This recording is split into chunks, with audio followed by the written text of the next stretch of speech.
Okay, I've got something a little bit different today. We're going to see if we can revive a riding mower that I recently got. And it's in pretty rough shape, but I think we can get it back to running and mowing. So, guess that's it. Let's get to it. So unfortunately, I'm going to have to kind of show my hand here. I've got a couple of videos planned along the same lines as this. I probably won't do all of them, but I ended up with a handful of mowers and various other machines. I actually really didn't know a whole lot about this brand until I started watching some other YouTube videos kind of doing some of the same stuff, but also before I really got into fixing small engines, I didn't know about this brand because when I grew up, we never had anything Murray. I'd never seen anything Murray.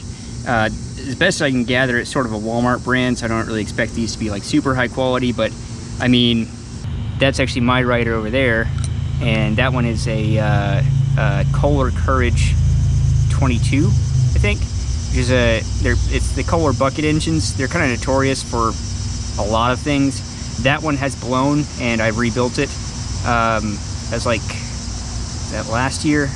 Yeah, I think it was about it was last year and a couple of months is when I rebuilt it. It's been running fine ever since, but I don't really trust it. I don't run that one wide open very often because I don't trust it. I've heard a lot of bad things about those engines. And what actually failed on it was this reciprocating counterweight system. I've seen that happen on other Kohler bucket engines as well. That's even the newer design, reciprocating counterweight, and it still failed.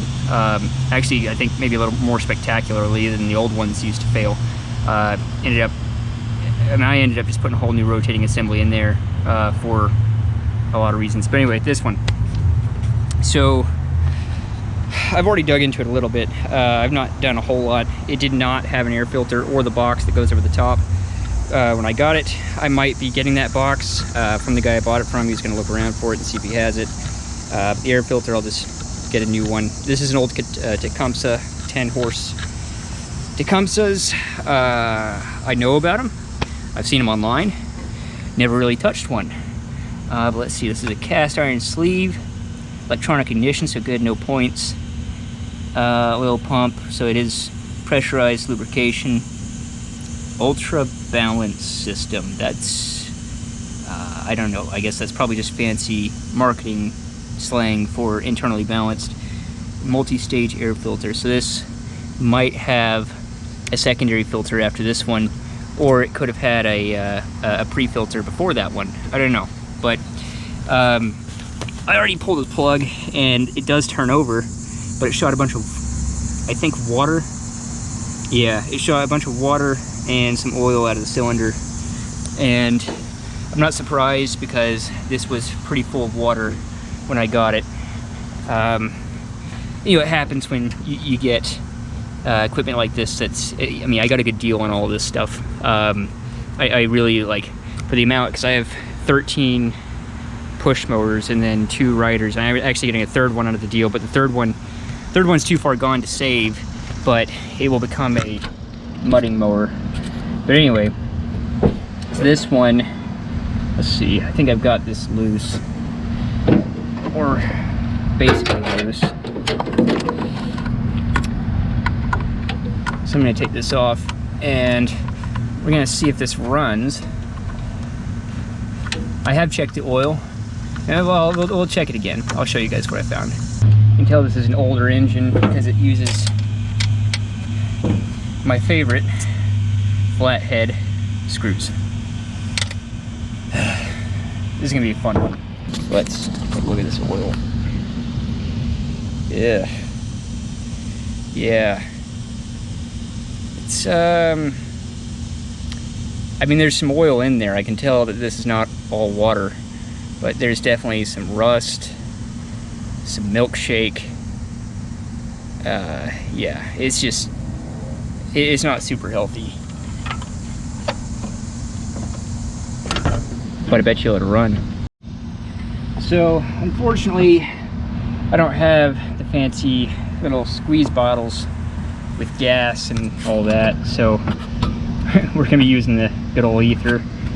And Might end up throwing in some carbon choke cleaner as well.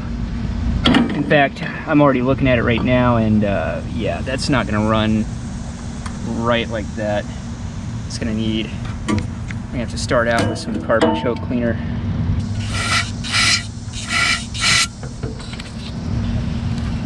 Here, let me kind of give you guys a view of what's in there.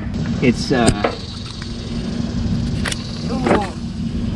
pretty gummy. It's got like some dirt, some other shit in it, grease, you know, the whole 9 yards.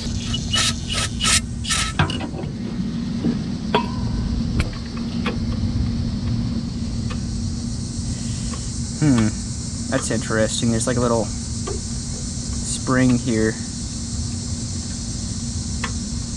Looks like it's supposed to be there, maybe,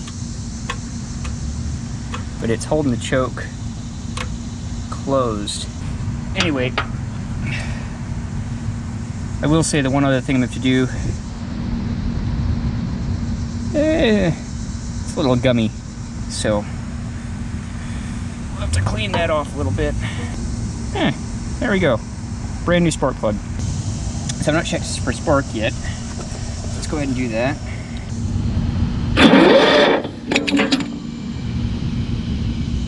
It just wanted to move. That's... oh. Because I'm a dummy. Apparently they didn't have safety interlocks whenever this was made. There we go. Okay. Now she's back in neutral. I hope. So let's see that again.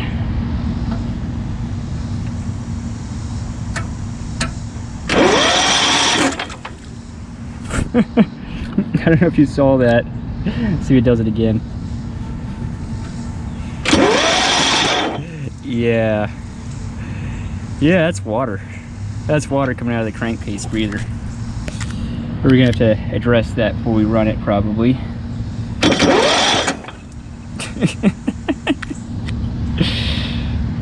Yeah, I'd say she's full of water. Okay, so I found it.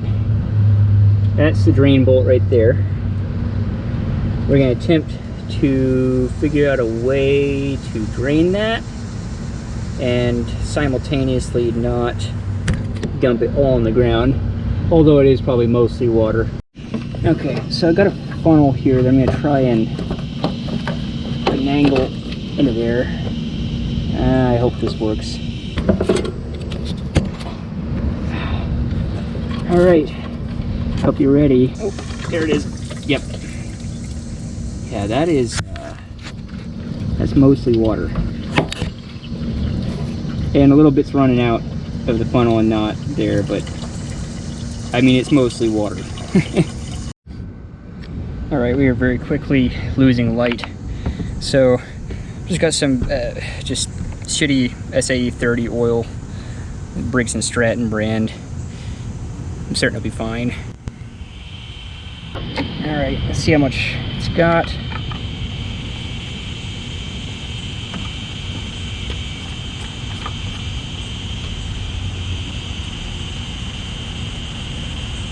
Okay. I'm kind of looking for where the bottom of it is. We probably got enough to run in there at this point. Let's see, you got spark, you got oil instead of water, and I don't know if we have compression, but with how good this thing sounds, I'm gonna guess we do. So I think, well, we can throw some ether in it and see if she's gonna bark off.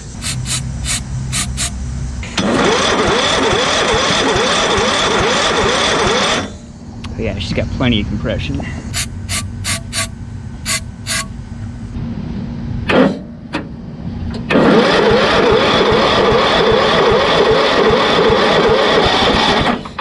She wanted to.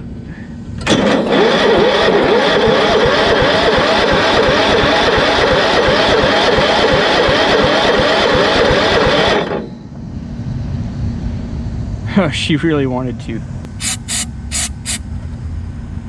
I think it is still pumping some water out of the cylinder, so we're fighting that. She fired.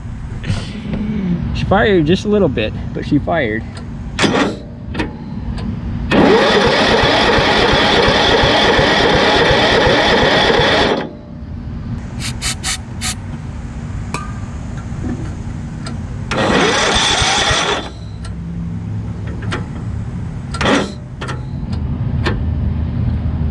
Any smoke coming from the starter? Is it hot? Can't tell. I can't get my hand all the way around. It might be, but we'll try it again. She's getting better. I'm not quite calling her on that.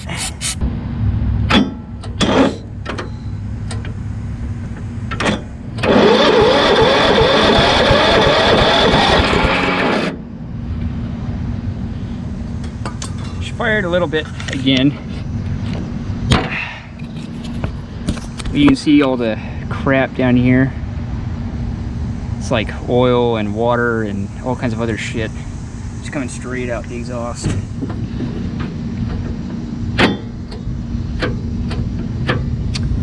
Yeah, our something's not super happy about living with the starting system. Let me feel the starter. Ooh. Toasty. Very toasty. It's not hot enough to burn my hand yet, so we're still good. She wants to go. She wants to go so bad. Let me see if I can bottle feed it.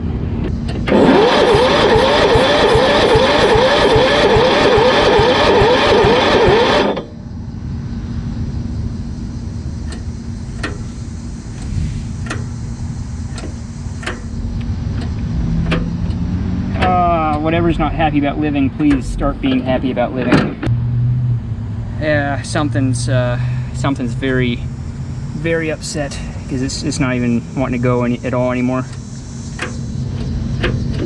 Well, that might have been all she had in her for tonight. You might have to resume tomorrow. But you know what?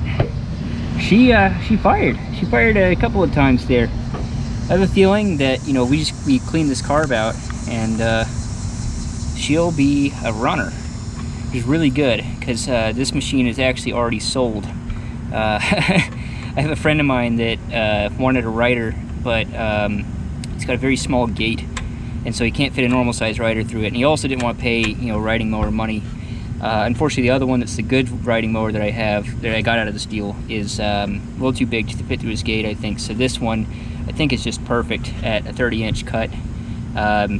I think it's really his speed and in his price range for what I want to sell it for. So we're a little bit on a time crunch here, but this is good. I think she's gonna do well. So we'll hit it back tomorrow. All right, so we're back out here with this mower, and to be honest, I did a little bit of debugging on this last night to figure out what the issue was, and I've tracked it down to the solenoid down there. So you see, is the battery on? And so if we hit the key here, oh, it wants to spin today. But a couple of times it was not wanting to spin last night, and I just jumped straight to the starter, and it actually wanted to start. So anyway, go ahead and start. Probably looking through this carburetor, looking inside there. I don't see any big stuff in there, so I guess we'll just give it a shot.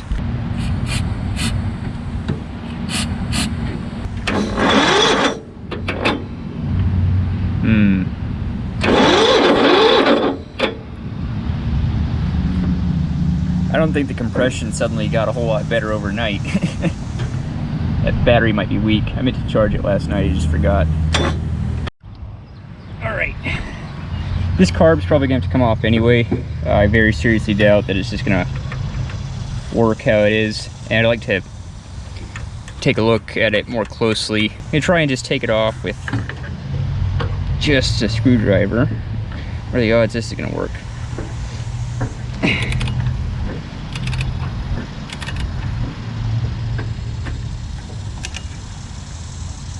Apparently pretty high.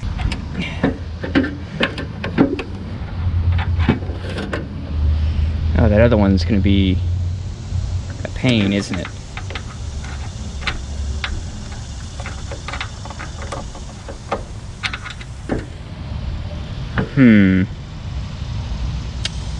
That one we might have to get a wrench on. Even getting a wrench on that's gonna be a pain. And there's really no way to get to that, is there? Do you have to take the muffler off to get to this thing? I'm gonna get the right size for that, because that's probably what, 1/2 inch. Yeah, 12 barely doesn't fit it. 1/2 inch would be 12.7 millimeters, so I'm gonna grab that. I'm betting these aren't gonna wanna come out, or maybe they'll come out super easily actually.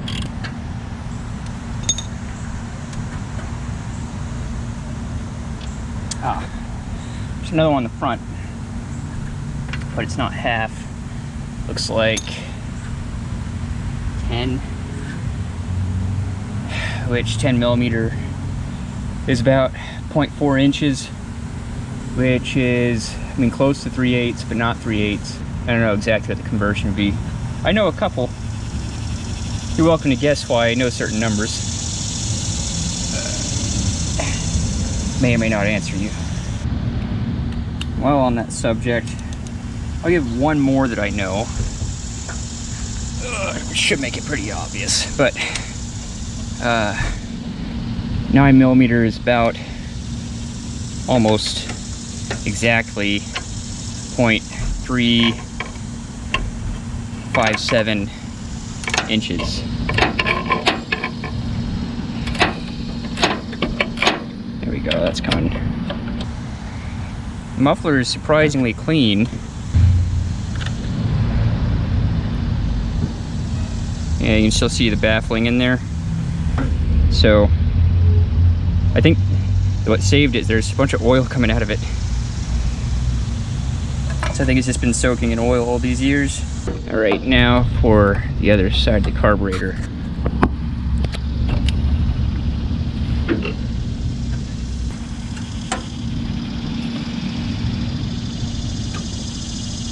Oh, okay, cool. Gasket's intact. Just gotta get it off these linkages. Ugh. Yeah. If only this camera could smell. Yeah, that's some pretty bad gas.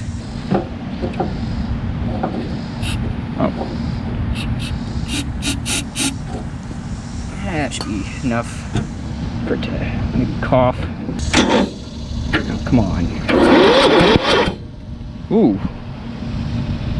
That was some fire.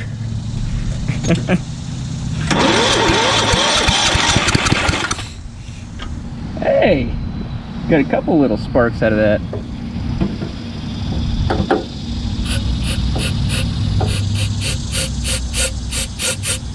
Way too much, but maybe we'll get a little more.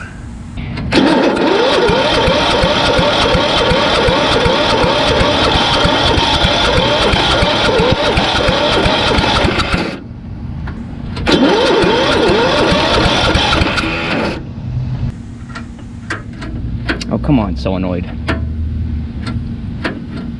We were just being friends, come on. Okay, solenoid's not happy. Fired a couple of times, but I'm not really content with that. So I'm gonna just jump it, and you can watch for flames.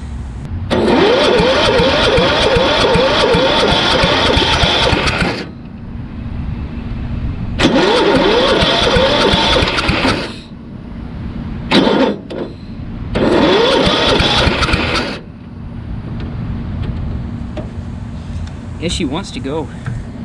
She really does. Is that solenoid still angry? Yeah, solenoid's still very angry.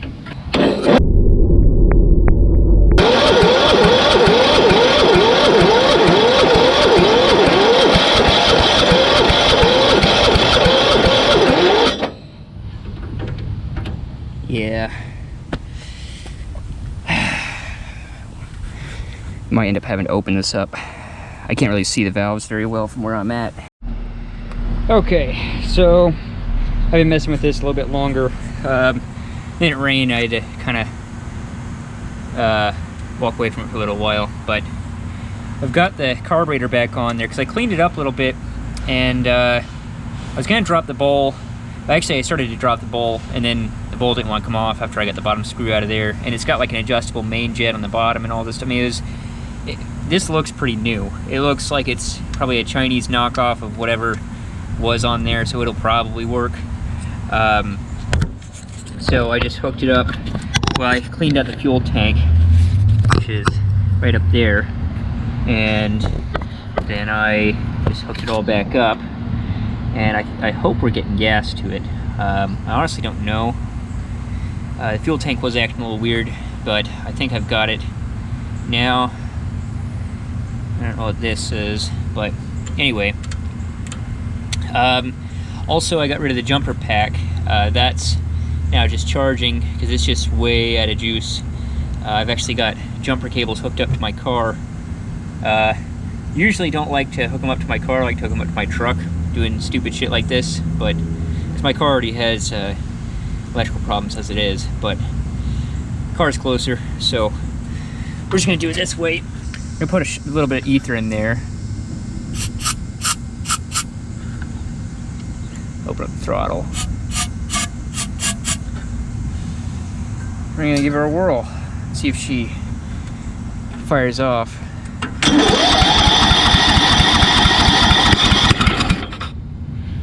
Oh, she started to. There we go. I knew she wanted to. Okay, so we got it choked and wide open throttle. Let's see if we can get it to pull any fuel at all.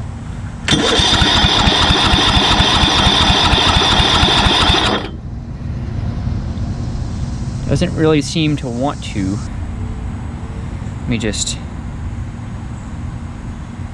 come down here on the bottom and unscrew the main jet adjustment.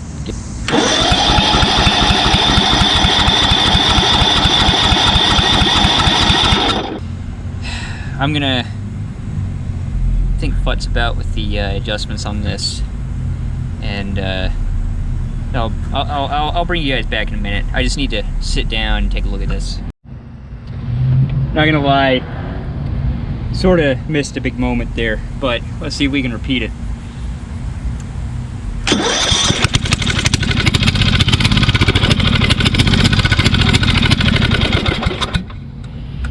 She's running off the carb. Really all I did was just adjust it, which is now just pissing gas out the bottom. Anyway, see it'll run again.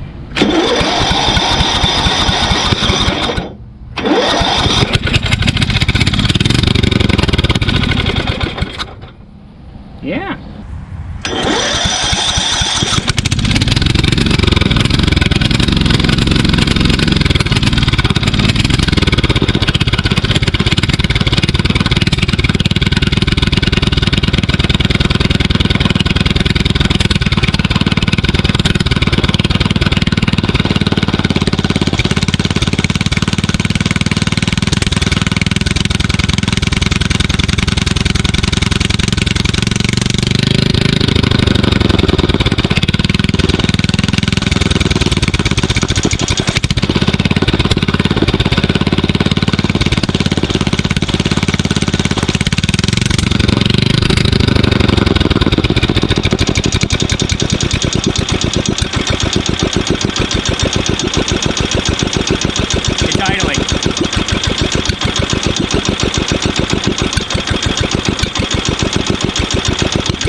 sitting here idling.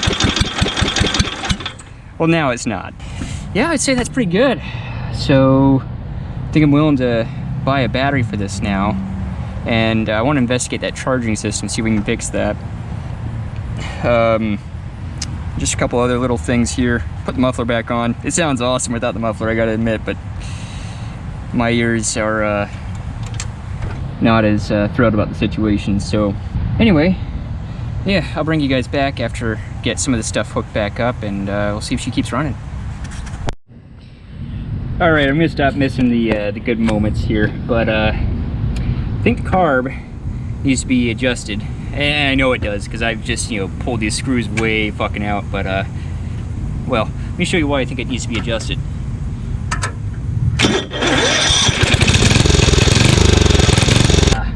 Yeah, it's super fucking rich.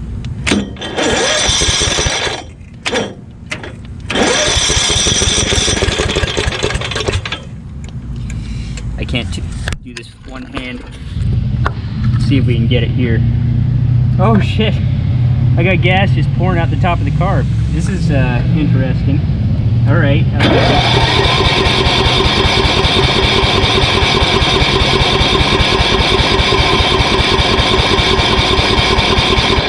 She's most certainly flooded. Oh, what the fuck? There's like a little pee hole. You see that? I got a piss stream of gas coming out of here. I don't have a shut off for this tank, so here's what we're gonna do. We're gonna pull fuel hose off. Oh fuck! That's my solution. Okay.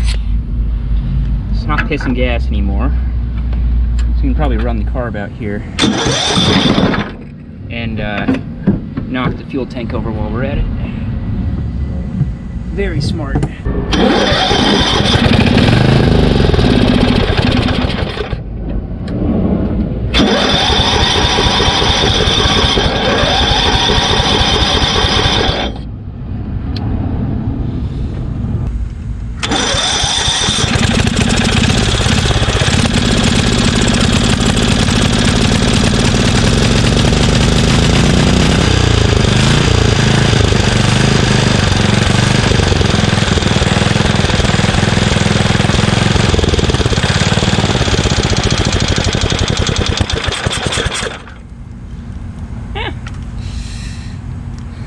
We're getting the adjustment there, but need to figure out why it is pissing gas out of it.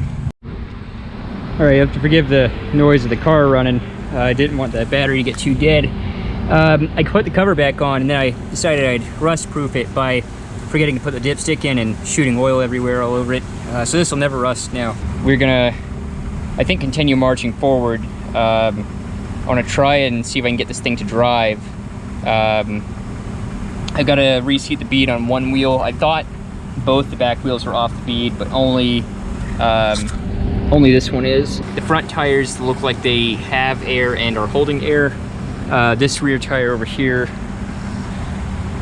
it looks a little low, but it's not off the bead, so we can probably just put some air in that one. Got the linkage hooked up there, and I think it's working pretty well, but I've got a surging idle problem right now, and I've been playing with the carb, and it feels like the idle circuit, you know, I'm trying to give it a little more gas, give it a little less gas. I started 2 turns out on the idle circuit. I don't know where I'm at on the main jet, actually. While we're sitting here, let me see if I can push this all the way in. 2. So, got that set to 2 now. Maybe it just fixes itself with that, actually.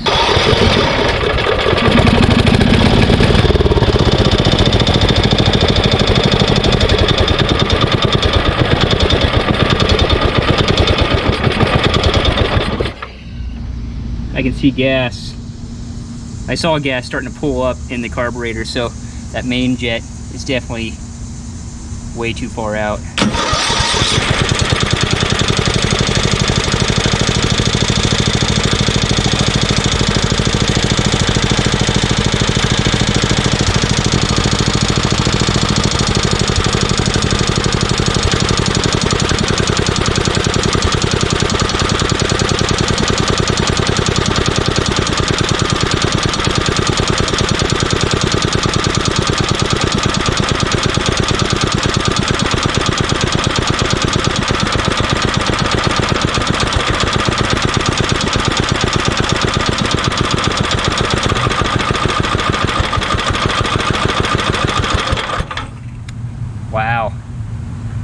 actually worked.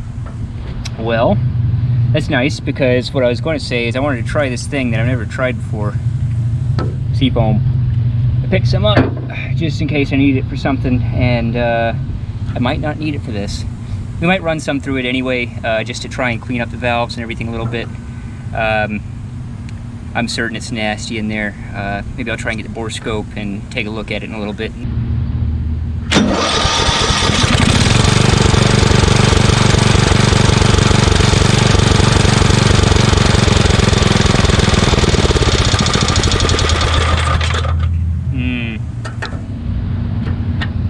A little bit more.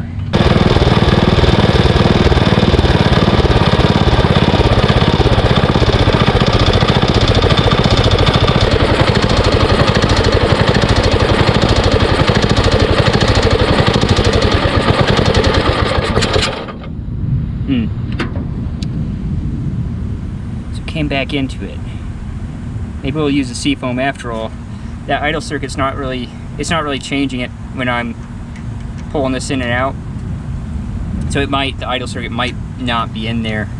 And what might have happened was the main jet, I had it so far down, and well, I'm gonna have to check the adjustment on it and make sure I know where it's at, but I had it so far down that it's dumping a lot of raw gas in there. And so a lot of gas is just seeping by and acting like an idle jet.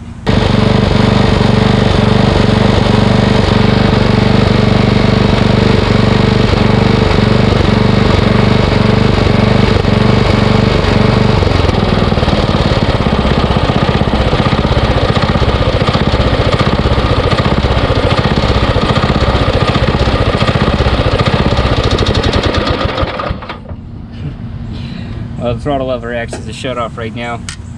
Yeah, the idle circuit's just not there. Now on top of that, this thing is still really, really loud with that idle circuit acting the way it is. I think our two options right now are either we pull this back off. The other option is we run seafoam. Never run seafoam before. Don't know if it'll clear it up, but I mean, I guess it's worth a shot. Let's throw some seafoam in there. Okay, so it says 1 ounce per gallon, or I think up to 2 if you really want to get her. And this is, that tank is I think about a gallon-ish.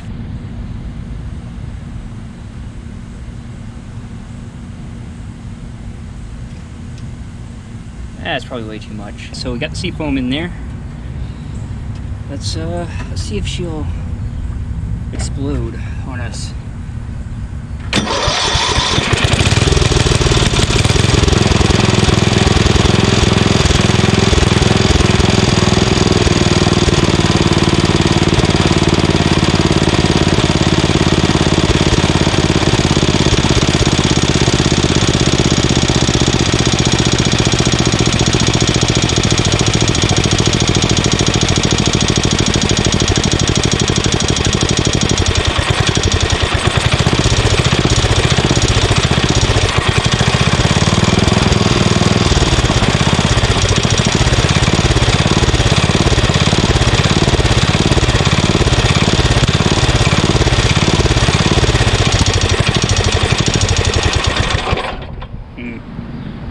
A little too far. All right, it's starting to get a little late. This is definitely gonna take another day. I went to the store, grabbed a couple of things for some of the other mowers, and looked for an air filter for this. Couldn't find it. Have to get it online. But now that it's sort of like it's not running great still.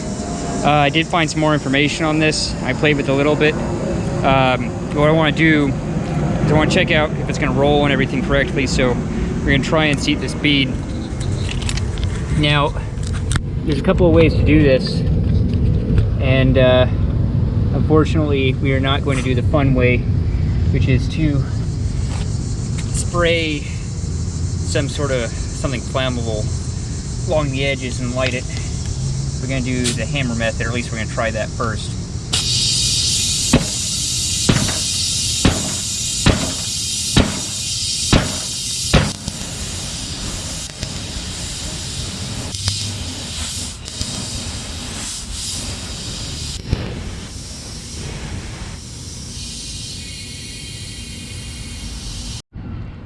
We are losing daylight, my friends, and I'm also running out of battery on my camera. So I'm going to attempt this method, and I mean, it's gonna be more of the same. I'll try and get it on video, but I'm thinking that the camera's probably gonna run out of battery before that happens. We'll see. Okay, now getting this around the tire.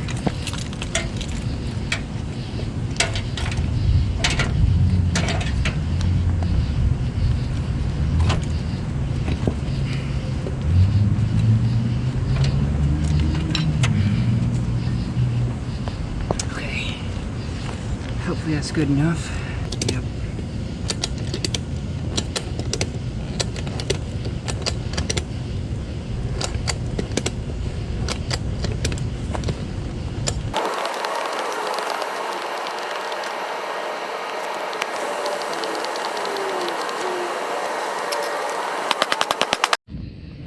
Alright guys, I unfortunately did not capture actually finally getting this seated. I fought with this thing for hours. I really didn't think it was going to be that hard. I didn't have the tool to remove the valve core, and so I really should have had that. That probably would have made it easier. But ultimately, well, you can see the direction that I took. Alright, it's a new day, and I've got the valve core replaced in this. I had to run and go buy the tool because I couldn't find mine, but I also needed valve cores, so I just got a little kit that came with all of what I needed, and no longer leaks. So I don't know if you can hear it. No leaks. So I think this is good to go. So I'm gonna go ahead and put it back on the lawnmower and resume where we left off on that.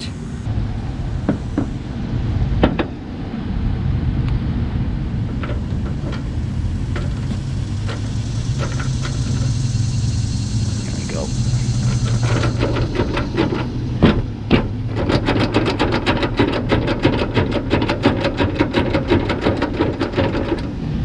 Perfect.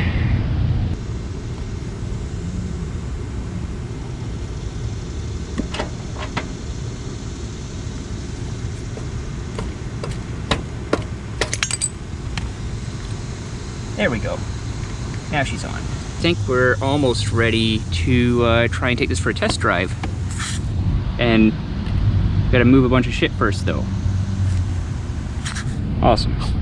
Anyway, I'll bring you back once we get to that point.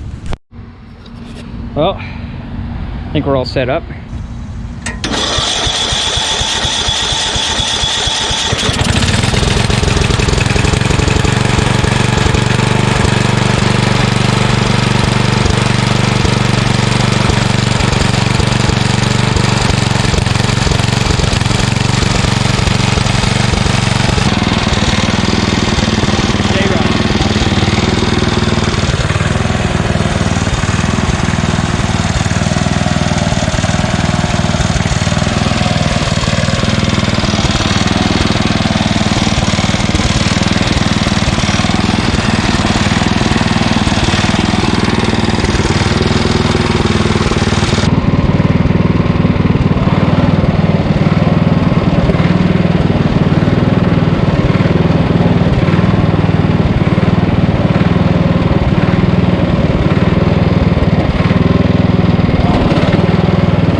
Oh no, come on, man.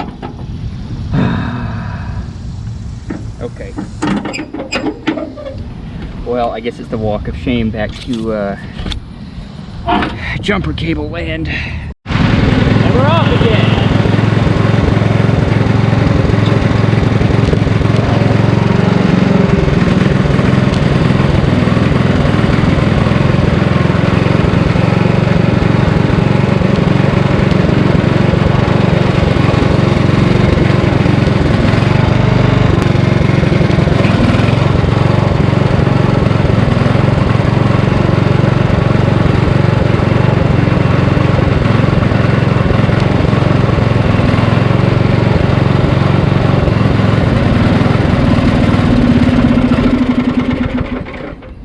Oh man. I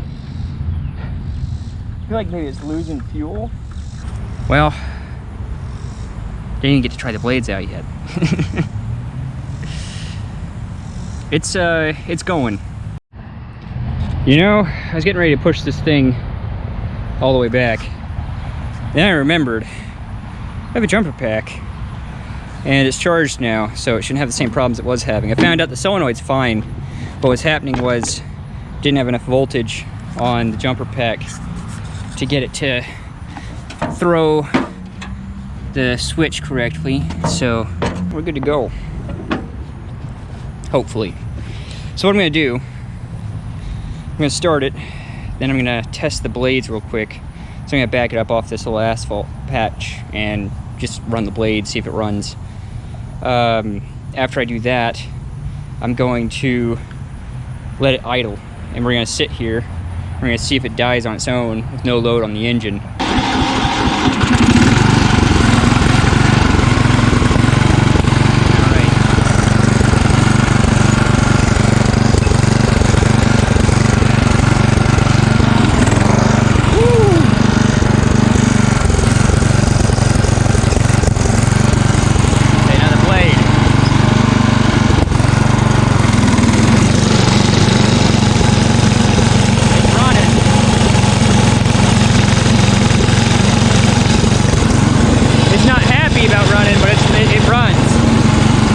So it's not dying on its own, so it is definitely a carburetor issue.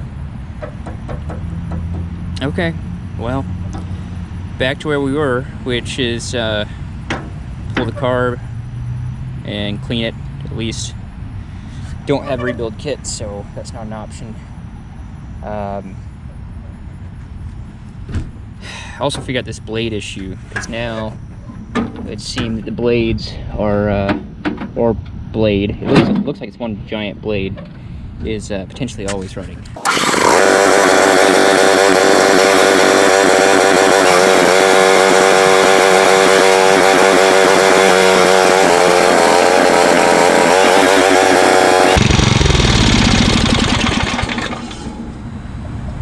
Key off works really well.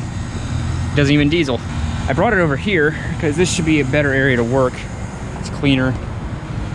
And if we need to jump it, I can jump it off the truck instead of the car. And my new acquisition, a relatively new acquisition, heated pressure washers over here, so we can get it nice and clean. What I really want to do though is I think I need to order an air filter for it ASAP. I don't want to keep running it with no air filter. But she's looking pretty good.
Okay, as you can see, I bought a battery.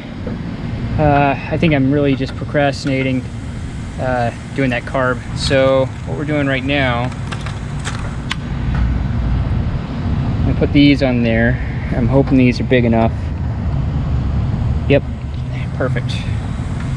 That's way too much wire.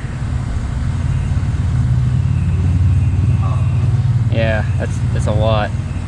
This wire is also, I selected it because it has this really cool, like, translucent red color, and also because I had it laying around. These are normally pretty easy to use. I don't think it matters which way you put it in there, but I've used this kind, and then there's another kind, and yeah, this is really, yeah. All right, give me a second. These are not built for 8 gauge. We're gonna use it for 8 gauge.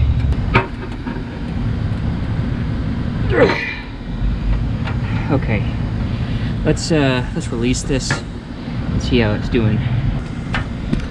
Well, that's kind of ugly. It's crimped though, which is good.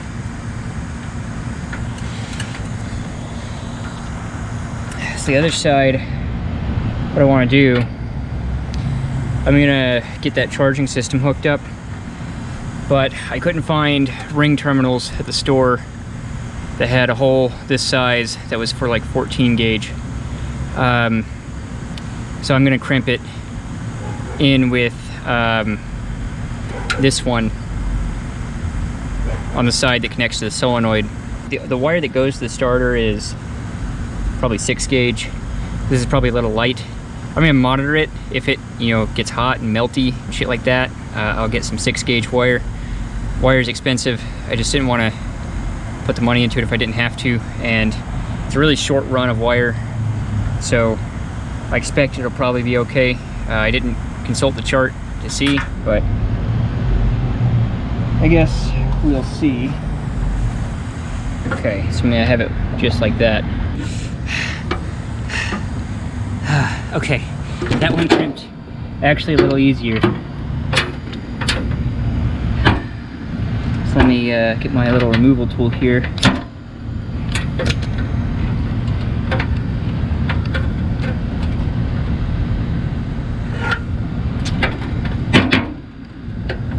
There we go. Ugh. Yeah, that's kind of bad too, but it's crimped. I'm not gonna hook this up to the battery yet. What I want to do first, so here's the charging system here.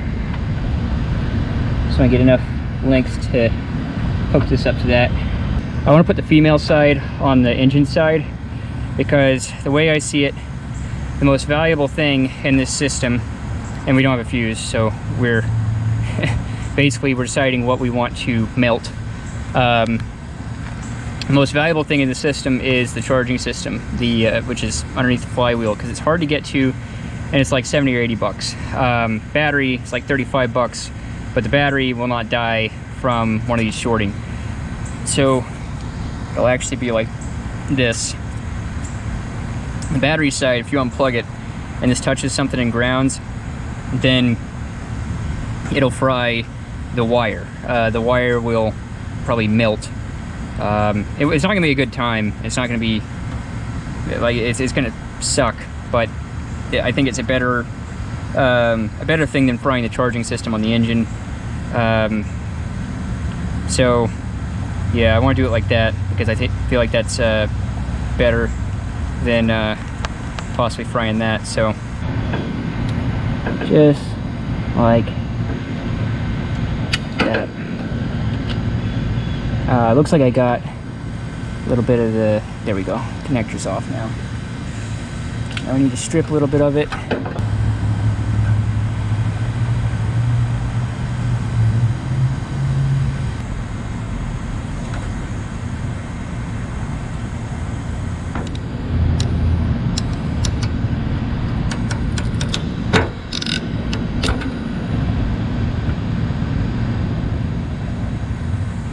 enough. There. Now we have a mostly weatherproof connection and all that shit, so good. Now on to hooking up the battery. Okay. I really need some kind of battery hold down. I might be able to put some kind of thing down there or just bungee strap it. I'll have to find a bungee strap. But let's see if it works. Okay, it's on. No smoke. Remove my multimeter off of the engine.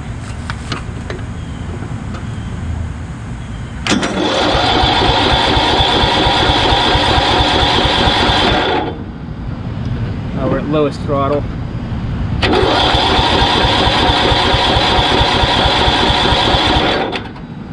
Need some choke.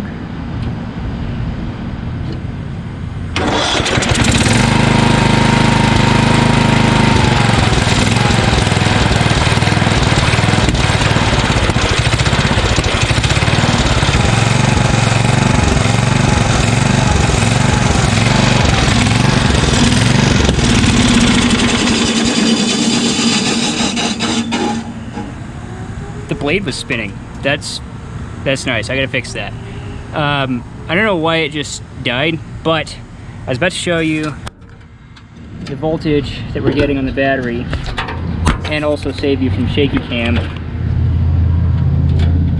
So right now with it off, 12.58. It was like 12.65. I could tell it was going up as I revved up the engine, so looks like we are charging, which is good. So I know this isn't right, but I want to play with it a little more, and also I wanted to add some more vacuum and see if that improves the surging situation. So I've got some foam here. And for a really small engine, sometimes I'll just make a foam air filter. Hey, there's a mosquito going in there. You want to live in there? Go ahead, go live in the combustion chamber. Burn alive, please.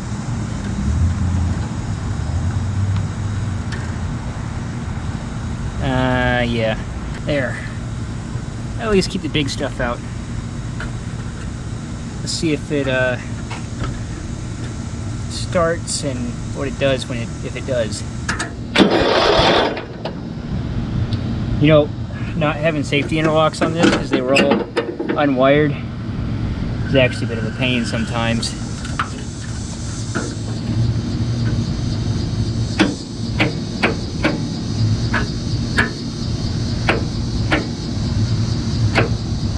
Really? What's your problem? Why don't you want to go? Our battery isn't already dead, is it? I was doing some more running with it and seeing if it was charging, and it is. You got it all the way up to 12.9. 12.5. Ooh. Yeah, this 6-gauge wire, or not 6 gauge, it's 8-gauge wire. It is a bit toasty now. We might have to redo this. So this is the same thing the solenoid was doing when we had not enough juice.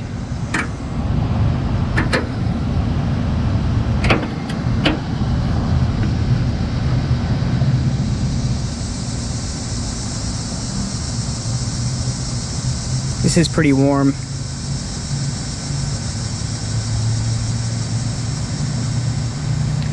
It might just be not enough wire going to it. You know, if we wanted to be kind of redneck about this, which, yeah, I don't think my friend will really mind. It saves me money, it saves him money, right? We could double it up. Alright, battery's running out, but we got her doubled up here. Going down to here. Now, see if she wants to start. Nope.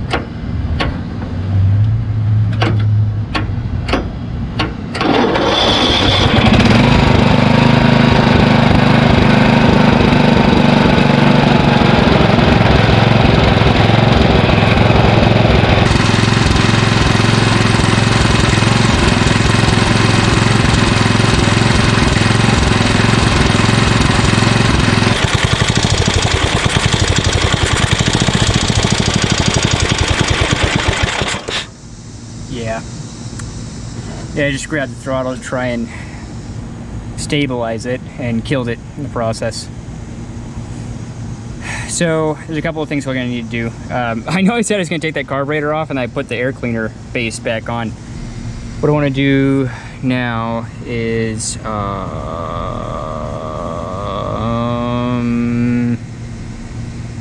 maybe carb time finally. I don't know. I think I'm gonna check some other things, and that is code for look for anything else to do except the carb. I don't know why I'm procrastinating so hard on this. I think the reason I'm procrastinating so hard is I'm worried this carb's gonna be unfixable and I'm gonna have to buy another one, and I really don't want to. It's not in the budget, so anyway, I'll bring you back when we do finally get to the carb. So I went ahead and took this back apart. I took it off. Still got some gas in it, but something that actually concerned me when I took it off was the lack of gas coming out the fuel line. So I think there might be something up with the tank. It might not be gravity feeding correctly. We're just gonna go ahead and take this apart here.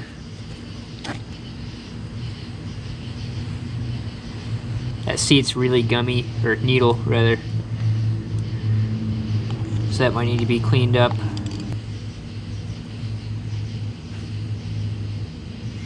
This one, which I think is the idle mix, in fact I know it's the idle mix, it's actually really good.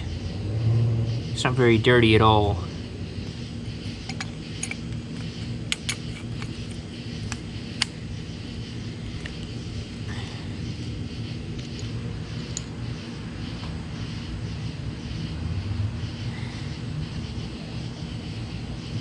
Okay, so what comes apart next to get the bowl off? What would keep the bowl on? I really don't see anything that would keep it on. It might just be... Yep.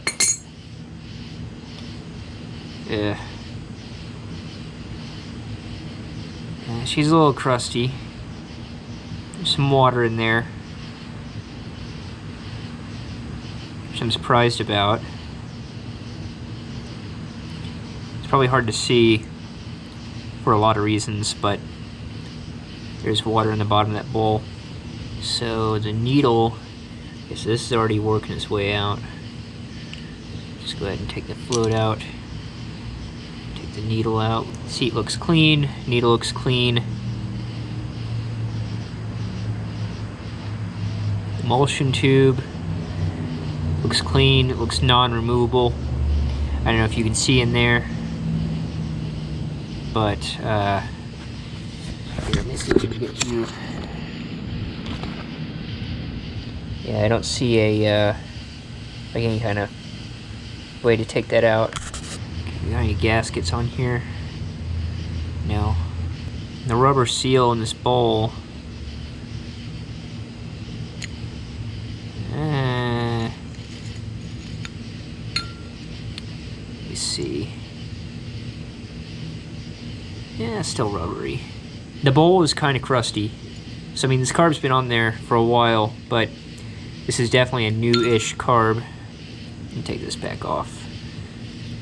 There's a little rubberized, there's like a bowl drain thing here. I want to get that off of it. Okay. Let's see if we can get that out of there. Ah, okay, so I think we get the spring to come down. This is, I don't know why this is here. I guess maybe to drain the water out of the bowl, because water's heavier than gas, or to check and make sure you're getting fuel to the bowl. Both are useful, but this is kind of hard to take off. Finally, that took a hot minute to get all this apart. Essentially, it's like a valve in an engine, and it was just really difficult to get that to come apart. That's not important for it running, so we don't need to clean that.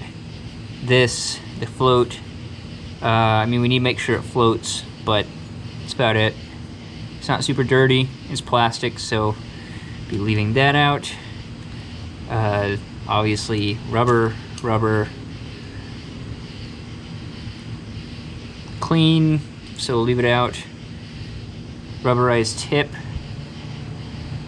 May manually clean that later. Anyway, put that aside. That needs to go in. And where's the other one? This one needs to go in. We may leave the springs out just so we don't lose them. Smaller spring goes in the main jet. Love to remember that. All right, so we got our parts. On to step 2. And here's step 2. No affiliation with this brand. It's just what was at the auto parts store. I unfortunately don't have like an ultrasonic cleaner or anything like that. I'd like to get one, but I didn't want to buy one of the crappy ones or the small ones, so kind of saving up for a big one. And where is the, here it is. Okay, so it's still above.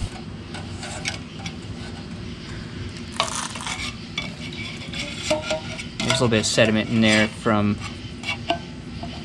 the last carburetor I cleaned.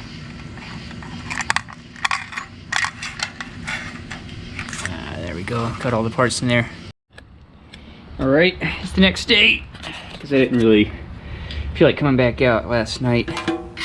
Plus, you know, if we leave it in here for, if it recommends 20 minutes, we leave it in here for like 12 hours or longer, and it's surely gonna do more good, right?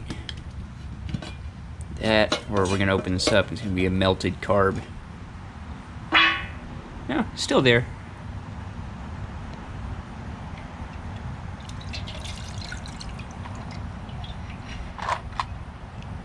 Pretty decent. Okay, here we are. Might run grab some carb cleaner in a can as well, because sometimes this stuff, it just gets like a film on it.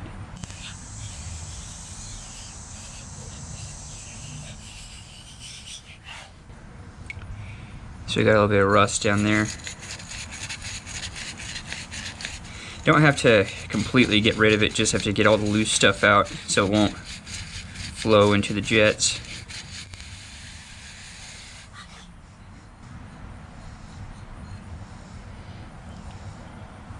Yeah, still on there.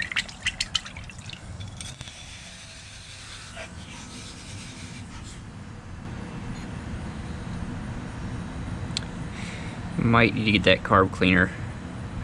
I'm getting a little bit film in here. It doesn't want to come off. Yeah.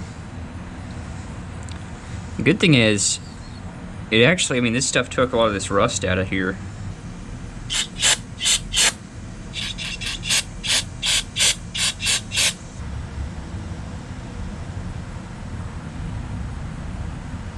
Alright. That's probably good. Before reassembly, I'm going to spray everything off again with carb cleaner. The reason I do this is that the parts cleaner that it soaks in, like I said, it forms like a film, and it kind of stays in there, it's oily.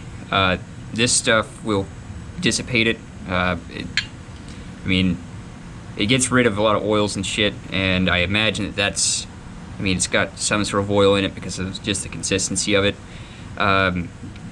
So use that first, it cleans all the crap out, and then use this to get the rest of that out. Okay, how's this looking?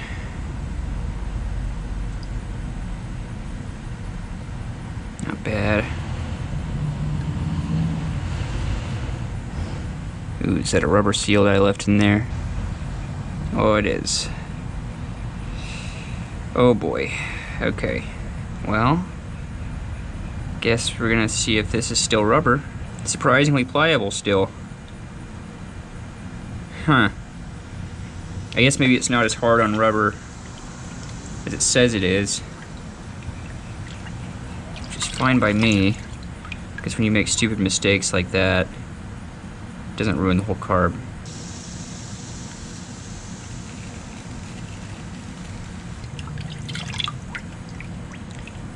Honestly, this thing looks pretty good. I don't think it needs a whole lot of scrubbing. Oh, is this rubber that I left on there? Oh, it's like a paper gasket. Oh, that's really bad. Whoops. I'm gonna hope that still seals. Made 2 mistakes with this one. I didn't even notice this because I guess it looked like almost like a washer. But now that it's been kind of cleaned up, I can tell it's not.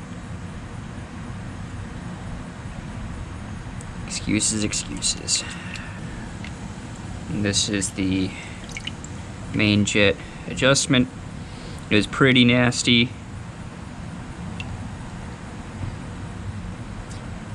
It's pretty clean now. Yeah, I have to say, I really love this stuff. Like I said, I'm not affiliated with gunk or anything, but it's good stuff. Works really well. The last part. Oh, you know what? That wasn't the main jet adjustment. That was the, or no, that was the main jet adjustment. For a second, I was thinking that this was the main jet because I remember the main jet was silver and the idle jet was black. But this is the idle jet because it doesn't have the knurled end, but it's no longer black.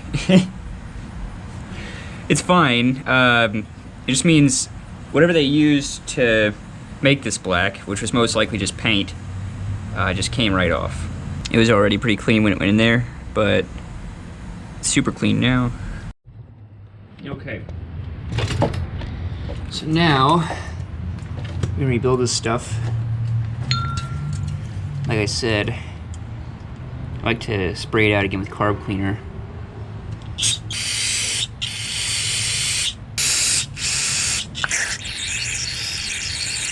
Put this in.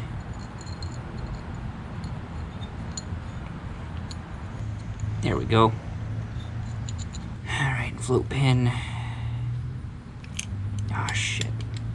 Okay. Seems to have worked. So I'm going to test it. Just going to blow in with it down like that.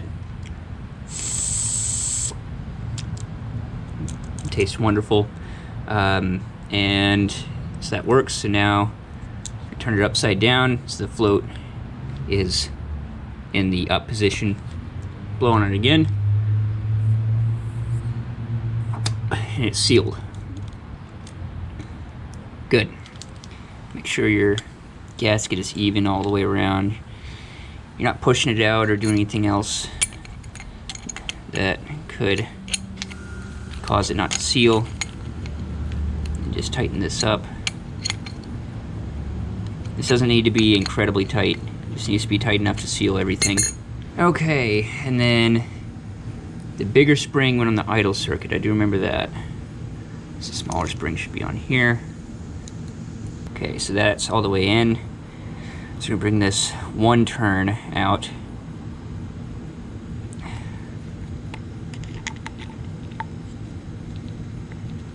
So that's one turn.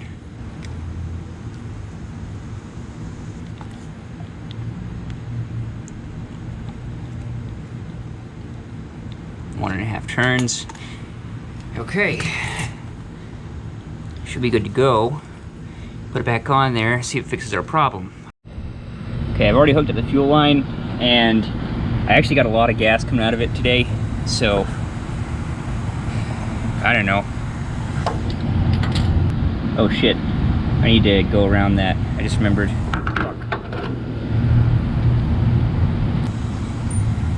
There's nowhere really to set this. I'm just gonna set it right here.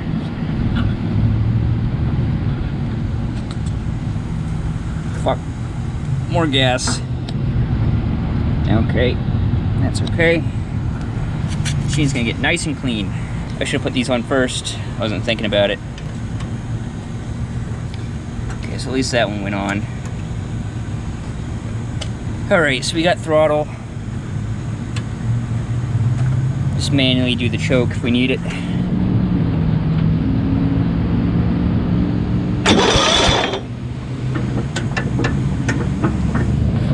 Safety interlocks exist for a reason.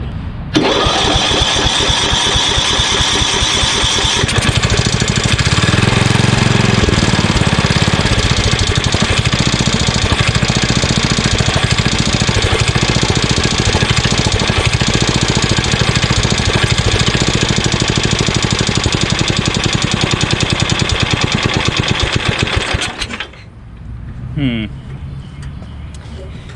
know, let me think about this.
It looks like we actually got it adjusted pretty well. I'm surprised that it's not surging anymore. We definitely have an idle circuit, and yeah, I mean, I guess it's probably good. So what I want to do next is I want to pull all the cover stuff back off and get my digital tachometer thing and tape something on the flywheel that it can see, and then see what our idle's set at and what our high speed is set at. All right, we got battery and the RPM measurement tool, memory. So let's start it up.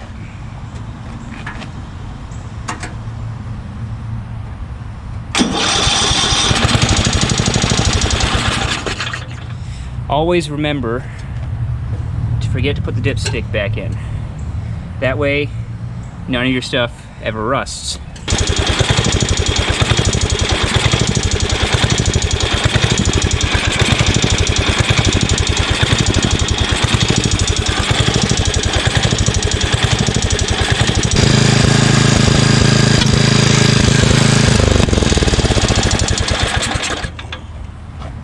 Well, that was a little scary. Dropped the gas tank on it. Got a couple of nice little chunks out of the gas tank. Alright, well, wish I had a better spot for that. I think it's reading the fins rather than reading the tape. I need to rethink this for a second. Okay, so I think we're going to use that same piece of tape.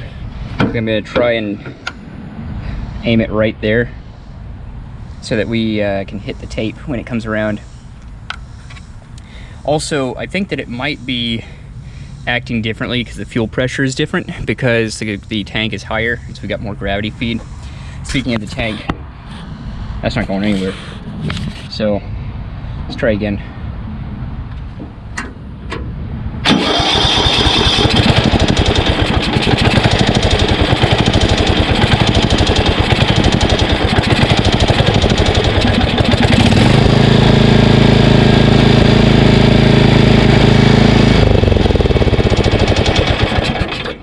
And it just died. Okay, well, once we get the everything back on there, we'll figure this out. But looking at 3212, yeah, I think 3212 is what our max was. It was looking like it was 1400-ish when it was at the bottom, but again, I think it's acting differently because of different fuel pressure. So I think it's possibly bypassing our screw a little harder, getting a little bit more fuel in there. But so I want to put it back together, and I think that we're going to call this pretty decent. I think we're going to do the rest of it by ear. I just wanted to know if we were in the ballpark. And also wanted an excuse to use this. All right, I think we're about ready to go. Something I just realized I forgot to mention, the issue with the blade spinning, even when it was turned off, it actually turned out to be, you probably can't see it, but back there on the engine is a pulley. It has 2 keepers to keep the belt around it, and it had come off around one of the keepers, and I guess that was causing it to tension a little too much. I don't know. Looks like we might have to do a little more work on it. It's still surging at low idle.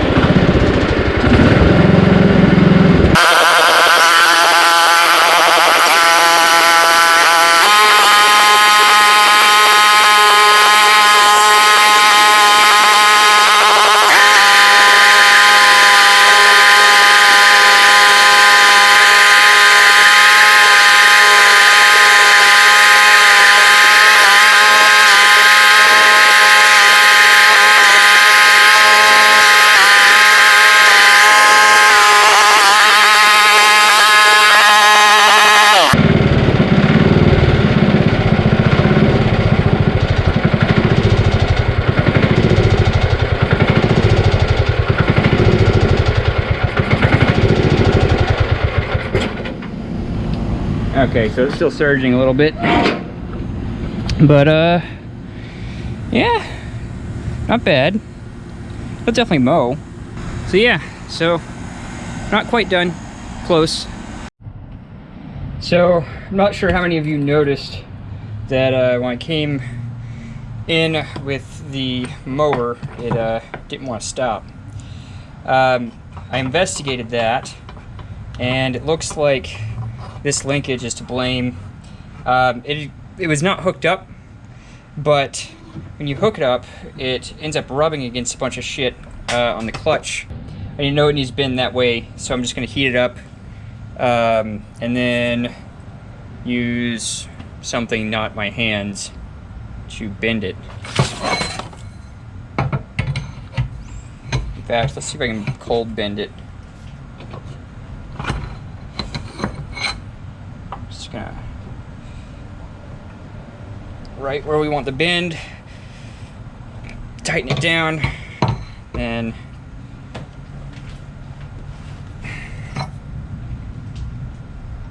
that actually might be enough right there. Don't even have to use the torch. Okay, I'm gonna go hook it up and test it and see if that's enough. So, let's see if I can show you this here. What it was doing is it's running into the arm back here, and now that I got a bend in it, that is maximum extension. It seems to no longer be running into it, and then it goes back. So I'm not sure the history of it or why it was like that, but that little bend, I think, has done what we wanted it to do. I think that's right. Alright, it's been a couple of days, and well, it looks like I found the part here, but this is actually not the right part. I was just kind of sort of testing fitment. I did get the air filter. I don't remember if I talked about that yet on previous part of the video, but with the air filter it seems to be running a little bit more correctly, less surging. I had to mess with the setup on the governor back there. I just changed kind of where the spring was, where the arm was, to make it a little less sensitive. And I realized I'd been making a mistake when tuning it before. I've been tuning the engine before it was nice and hot, and that was messing with the settings once it actually got warm. Because normally as engines warm up, the mixture leans a little bit, and there was a couple of other things. I mean, you're not tuning with the air filter. It runs pretty good now. I'm still getting, I actually kind of have a swapped problem because of the way I changed the linkages. It now runs really great at idle, but it was having slight surging at maximum throttle. I'll probably play with it just a little bit more, but I'm delivering it today. I was going to look at making a cover for this because I actually couldn't get the plastic cover. They are available online, but I've already got a bit of money into this, and for how much I'm selling it for, it just didn't make sense. So this is off of a I think a Briggs & Stratton 12 horse, and it doesn't fit, but it'll work for keeping rain off. And so I think what I'm gonna do is just duct tape that on. I'm gonna do just a little bit more tuning, and maybe bring you guys along at least, you know, one more shot before we send her off. But it's gotta get done today, so only about an hour or two to mess around with it some more. So anyway, I'm gonna get to it.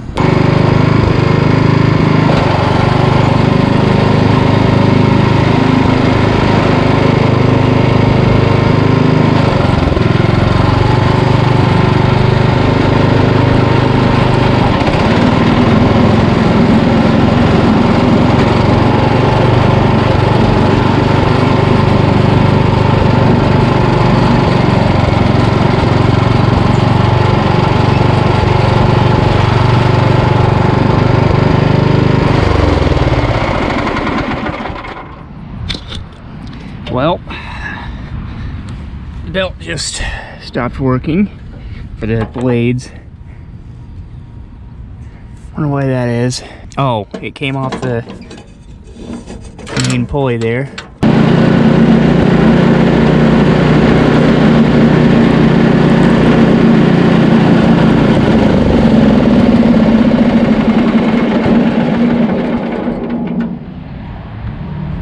Yep. She's gonna need some tuning.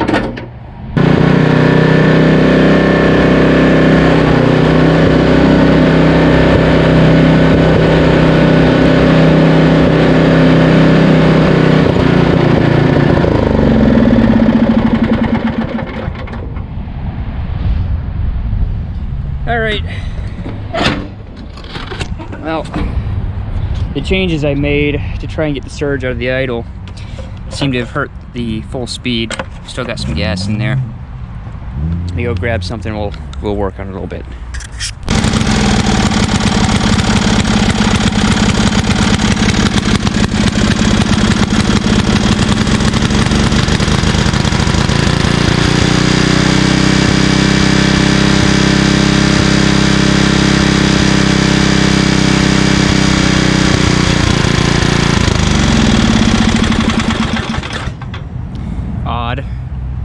So it had too much fuel. It wanted to go more lean, but then it died when I was taking it lean, so.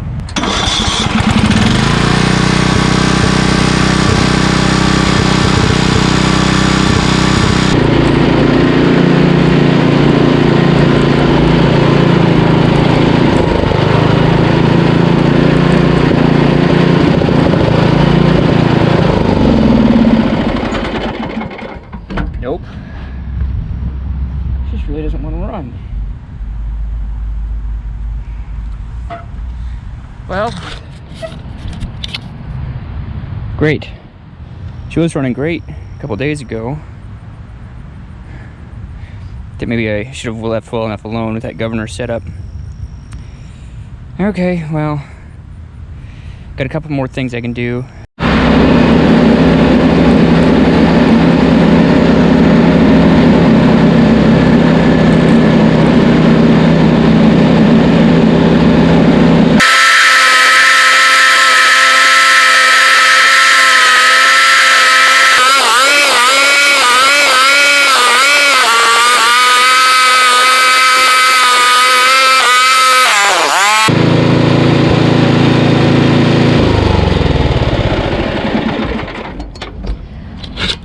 We have a fuel flow problem.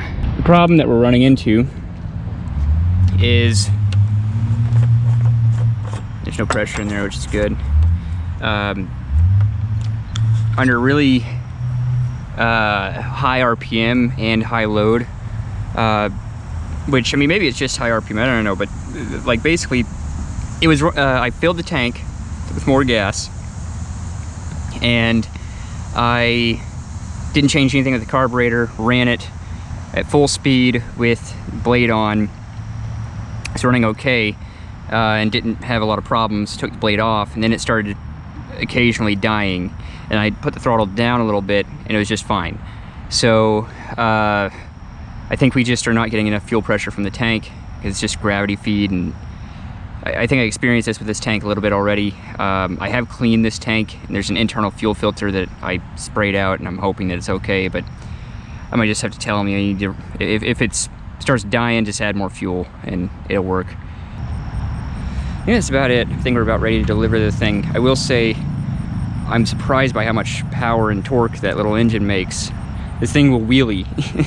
If you put it into fourth and you just drop the clutch, like it pulls off the ground a little bit. So I suppose it's with all that weight in the back and none in the front, but it's a fun little machine, and glad I got to work on it, and it's going to a good home, I think, hopefully.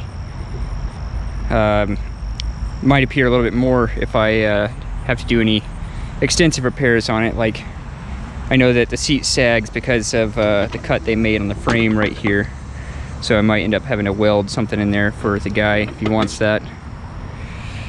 But anyway, I think I'm gonna go ahead and call it for now, and I'll bring you guys back if I do anything else that's actually interesting. But that's about all she wrote on this one, at least at the moment. Maybe put a new fuel line on, maybe that'll help the fuel pressure issue, but it's got to get out of here today, so it's a fun little machine. Anyway, I'll catch you guys later. Well, it's at its new home. I think my friend likes it. I didn't think I'd be filming here. I would have brought my camera. This is all on my phone, so apologize for that, but it works. Does what it's supposed to.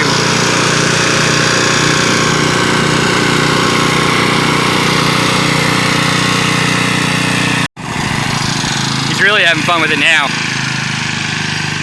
Got it in the backyard where he said we have space to zoom.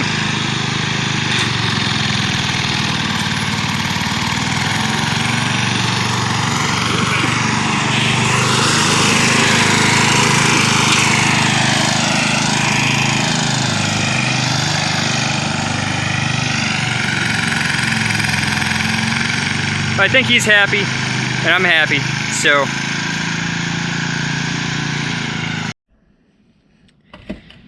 Oh boy. Well, if you're still with me, I appreciate it. I know this video has been a lot longer than most. It's just hard to fit a entire project into a single video, but I didn't really want to split this one up into multiple videos, especially considering the time constraints based on, you know, getting it delivered and all that stuff. So anyway, he's happy and I'm happy, like I said, and it's been about 2 or 3 weeks since I delivered it now, and he's been mowing with it. It's been just fine. I have noticed a couple of things that when I've been going back through the video and editing. The first one was the linkage for the throttle had a little square piece on it. It looked like it was actually supposed to push the choke lever back, and that was how it was supposed to unchoke itself. It's when it first revved up, it pushed that back. Well, I actually broke that when I was first messing with that linkage, trying to take it off, and I had to rebin the linkage to get it back on there. And I might replace that linkage if it ends up giving a problem, which it probably will, because it's got a kind of janky fix on it. But regardless, it's working right now, and you know, I told him if he has any issues with it, I can come work on it. But it's a decent little unit. I mean, I enjoyed using it, and I enjoyed having it, and I might actually try and find another rear engine riding mower like that to work on, because it's just, it did wheelies. What's not to love? Anyway, hope you guys enjoyed, and thanks for watching. I'll see you later.